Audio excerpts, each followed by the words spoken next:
voiture. Donc on a un pick-up, un Dodge. C'est un monstre. On nous a demandé si on en voulait un gros. Bon, on a dit oui, hein. C'était pas plus cher, donc on en a pris un gros. Donc c'est... faut se faire au gabarit, mais c'est bon. La conduite automatique, ça revient vite. Mais bon, faut juste faire attention aux manœuvres. J'ai eu peur de m'emplafonner en sortant du parking de l'aéroport. Alors moi j'avais parlé d'un pick-up, t'avais dit oh non, on n'a pas besoin d'une grosse voiture. Puis là on te demande si tu veux un gros, tu dis ouais, un gros. Grosse voiture.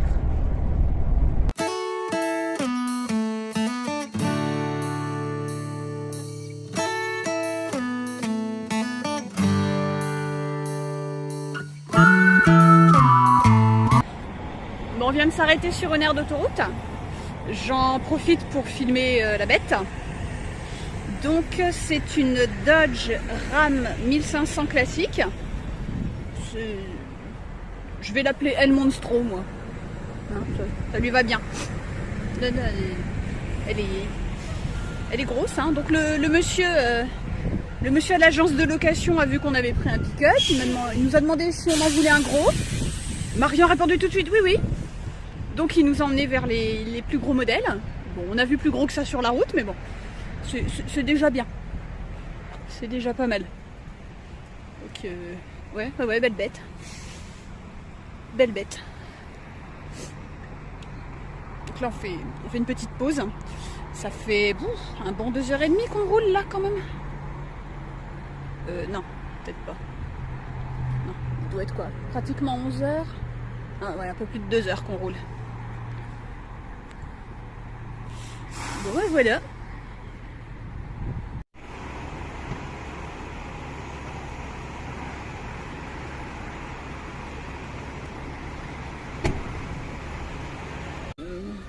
Alors sur la route pour Yosemite, on s'est arrêté à Merced pour manger, au Wendy's. Marie en réclame depuis longtemps, c'est un de ses fast-food préférés aux États-Unis. Donc moi j'ai pris un Sprite à la cerise. C'est pris à une machine Coca-Cola Freestyle. C'est une machine où on peut customiser le goût de son soda. Donc on part sur une base de Coca, de Sprite, d'Ice Tea, de Dr Pepper et on met l'arôme qu'on veut. Donc il peut y avoir fraise, cerise, citron, pêche, orange, plein de goûts. Ensuite le sandwich, j'ai pris un baconator, donc 2 steaks, du bacon, du fromage, avec une frite moyenne. Et Marian a pris un triple burger avec une grande frite et un grand Dr Pepper.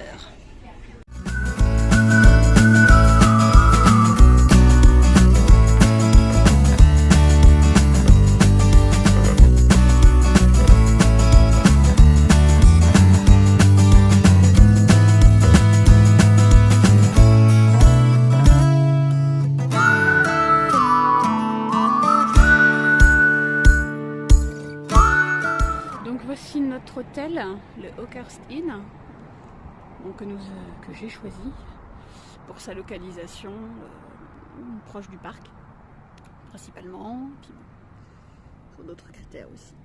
Donc là on a garé la voiture, on attend un petit peu avant de faire le check-in parce que l'heure est dans quoi, une vingtaine de minutes. Et si on fait le check-in avant, il facture 75 $. Donc on va être patient. Voilà, donc on vous montrera la chambre quand on l'aura. On déposera les valises vite fait, puis on ira déjà commencer à visiter. Nous voici arrivés dans notre chambre au Oakhurst Inn. Alors on a pris une chambre double queen de luxe. J'imagine que ce qui est de luxe, c'est peut-être un chouïa de place en plus. Enfin, bon. Nous avons une table et 2 chaises, les 2 lits queen naturellement. Une belle peinture au fond. Le meuble télé, la télé fixée au mur. Ah, un tabouret pour mettre une valise dessus, ça c'est bien. Frigo, micro-ondes, cafetière. Alors, la salle de bain, alors pas de porte, ni rideau. Donc, voilà. Donc, un lavabo avec un grand espace, un grand comptoir. Sèche-cheveux, ça c'est... Ah, ça c'est de la lotion hydratante, il y a un savon, une penderie.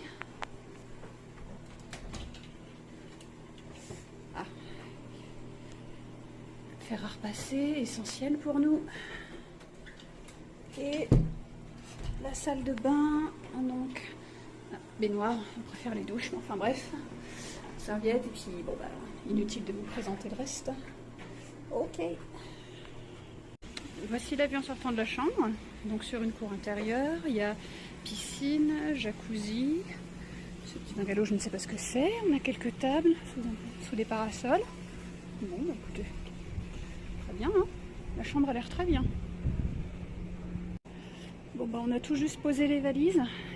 Et puis là, on part direct voir quelques trucs pour histoire de rentabiliser le séjour. Parce qu'on repart dès lundi matin.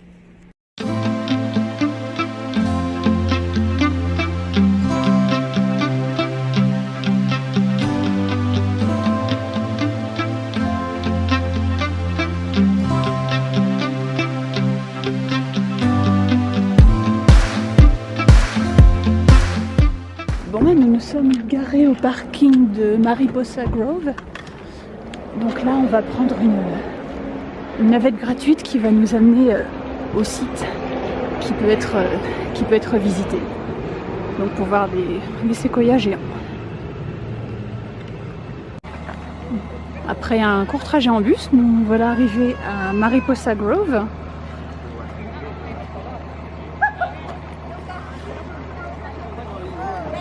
Donc on va faire un petit tour, on va voir les séquoias centenaires, pluricentenaires pour certains, certainement. Donc bon, ça ne nous est pas complètement inconnu parce qu'en 2015 on a visité Sequoia Park. Les arbres sont peut-être plus impressionnants là-bas, mais bon, étant donné qu'on passait par ici.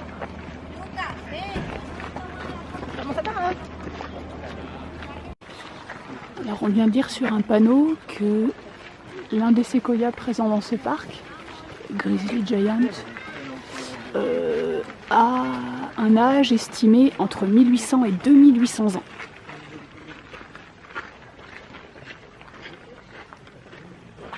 Ça doit être parmi les plus vieux êtres encore vivants sur la planète. Oui.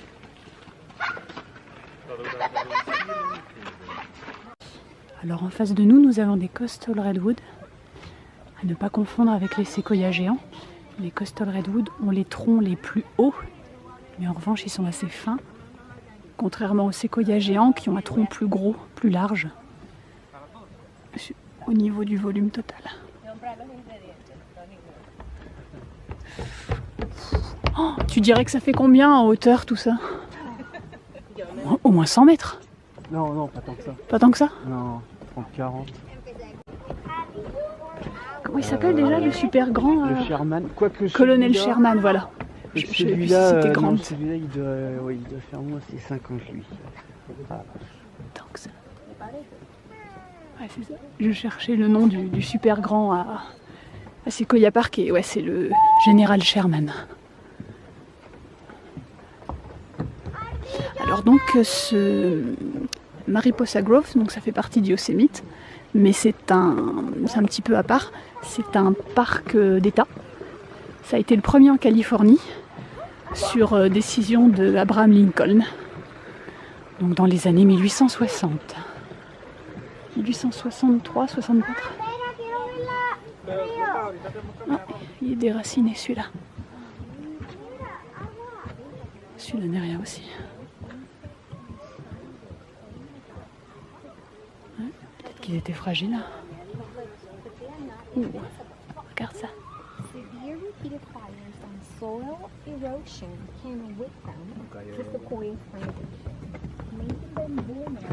Ah oui, alors on peut faire ça, Sequoia Park. C'est traverser certaines souches des arbres. Peut-être qu'on peut faire ça ici aussi, je ne sais pas.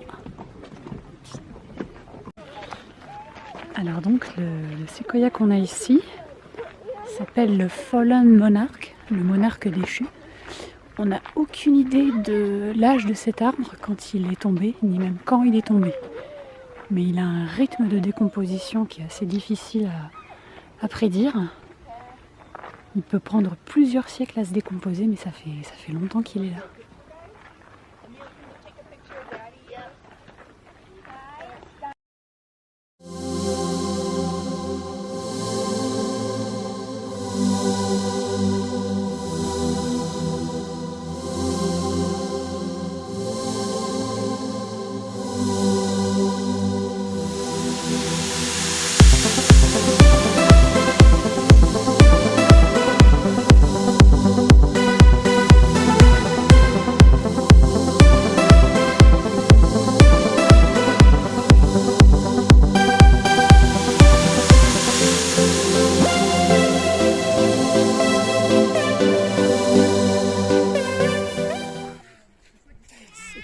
séquoias ici. Cet ensemble s'appelle le Célibataire et les Trois Grâces.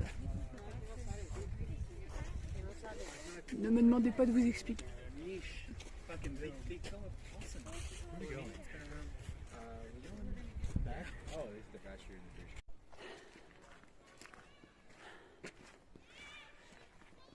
On voit quand même qu'il y a eu des dégâts avec les incendies ici. Hein. Ça fait mal au cœur, tous ces arbres calcinés.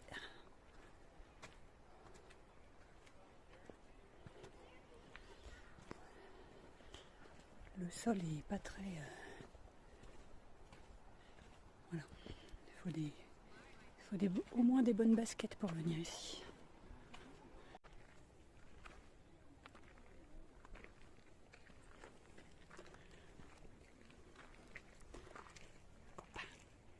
Alors nous approchons du Grizzly Giant, l'un des plus célèbres séquoias du parc, alors, qui fait 63,7 mètres de hauteur. Il me semble que pour comparer sur un panneau, on a vu que sa taille était similaire à celle de la Statue de la Liberté, la statue elle-même et son socle.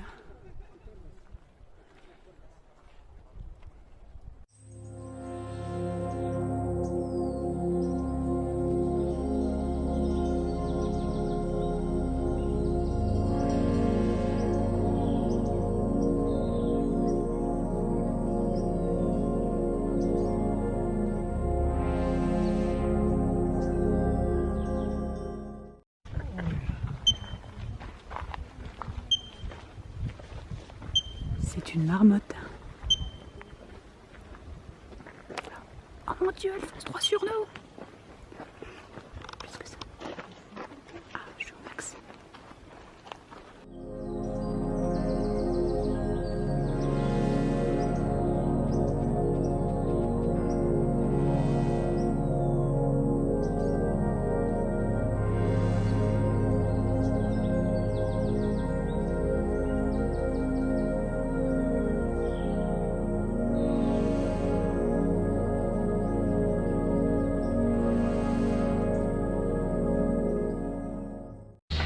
Nous venons de terminer notre petite visite de Mariposa Grove.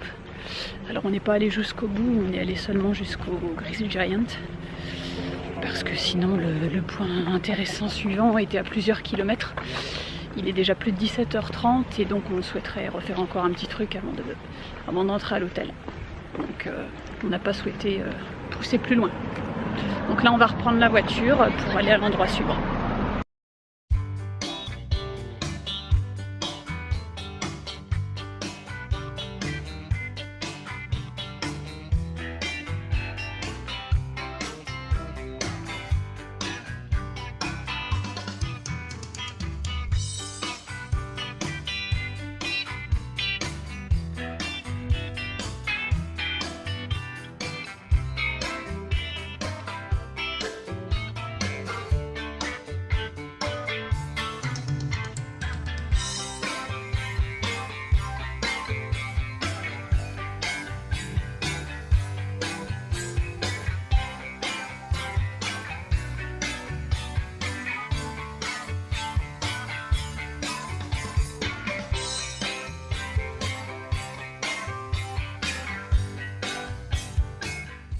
Bon, bah après un bon 3/4 d'heure de route, avec des virages enlacés, que ça. Bah écoutez, voilà la récompense. Hein. Donc, on est devant un panorama incroyable, avec juste en face de nous l'une des formations rocheuses les plus connues de Yosemite. Je vais vous montrer ça maintenant. Voilà. Donc ça c'est le Half Dome. Donc là, on n'apprécie pas trop sa forme d'ici, mais voilà. On peut montrer ce qu'il y a à côté aussi. Alors là, la lumière décline, hein, il est plus de 19h.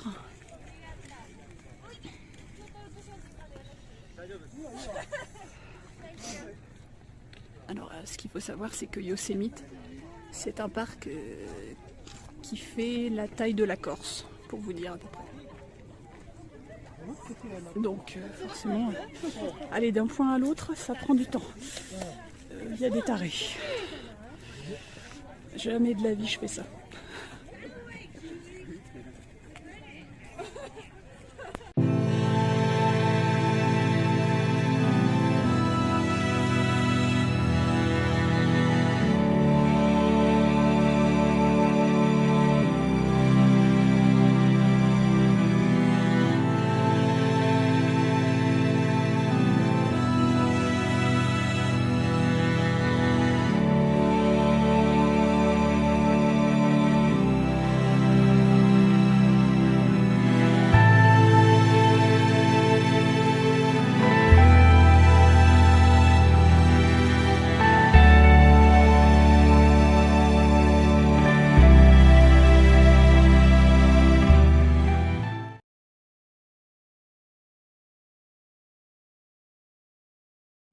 On vient de grimper un peu. Et là, le premier palier.